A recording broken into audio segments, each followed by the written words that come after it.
विश्व का भूगोल जब हम पढ़ते हैं तो जनरली 2 टाइप से अध्ययन कर सकते हैं। जो सही तरीका होता है क्रमबद्ध अध्ययन का। देखिए, जो क्रमबद्ध अध्ययन होता है उसमें क्या डिफ़रेंस होता है और प्रादेशिक अध्ययन, ये अध्ययन करने का तरीका है दोनों।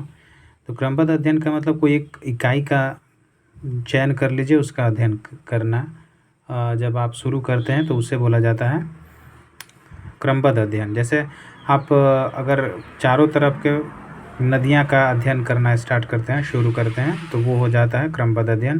कोई पर्वत पढ़ते हैं, एक क्षेत्र से नहीं बट जितने भी सारे पर्वत हैं सबको पढ़ना है आपको। ऐसा नहीं चाइना का अलग है, अमेरिका का पर्वत अलग है, दक्षिण भारत का अलग है, इधर का अलग है, तो अलग अलग नहीं, जितना भी पर्वत है सबको पढ़ना, क्रमबद्ध तरीके से पढ़ना इसमें आ जाता है। प्रादेशिक में क्या होता है, कोई एक क्षेत्र विशेष का अध्ययन कर लेते हैं, जैसे चाइना का अध्ययन कर रहे हैं, चाइना में कितने पहाड़ हैं, कितने पठार हैं, भारत में कितने पहाड़, पठार, नदियाँ, अब ये अपवातंत्र कितने सारे हैं, बिहार में, झारखंड में, उड़ीसा में, जितने भी सारे पढ़ते हैं प्रदेश लेवल पर, मतलब एक क्षेत्र विशेष का, उसको बोला जाता है प्रादेशिक अध्ययन। भूगोल का जनक इरेटोस्थनीज को माना जाता है। एक यूनानी थे, ये अलेक्जेंड्रिया के लाइब्रेरी के अध्यक्ष हुआ करते थे। पहली बार पृथ्वी के जो परिधि की गणना किया था इरेटोस्थनीज ने ही किया था।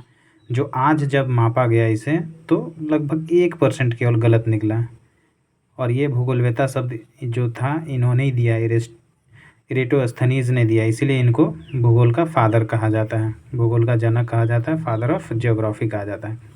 देखिए, जियोग्राफी एक ग्रीक शब्द है, यूनानी शब्द है, जियो प्लस ग्रोफोस से बना है। जियो का मतलब पृथ्वी होता है और ग्रोफोस का मतलब होता है वर्णन करना, अध्ययन करना, इसका मतलब ये होता है। भूगोल का जो क्रमबद्ध अध्ययन किन्होंने बताया था, तो ये हिकेटियस ने बताया था। इनका एक पुस्तक है जिसमें इन्होंने बताया क्रमबद्ध अध्ययन, जस पीरियोडस, याद रखना पुस्तक का नाम जस पीरियोडस, हिकेटियस का एक पुस्तक है। और इनको क्रमबद्ध भूगोल का पिता भी कहा जाता है। क्रमबद्ध भूगोल का पिता पूछेगा तो ये हिकेटियस, और भूगोल का जनक या फादर पूछेगा तो, पिता पूछेगा तो इरेटोस्थनीज। आधुनिक भूगोल का पिता हमबोल्ट को बोला जाता है।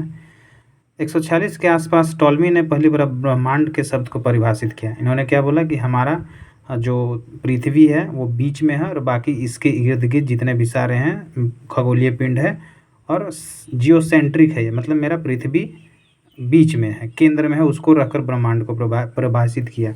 लोगों ने 1400-1500 वर्षों तक माना इसे। और फिर हेलियोसेंट्रिक अवधारणा आता है जिसको निकोलस कोपरनिकस ने दिया था, जिसको ब्रह्मांड के केंद्र में सूर्य को बताया, लगभग 1500 ईस्वी के आसपास।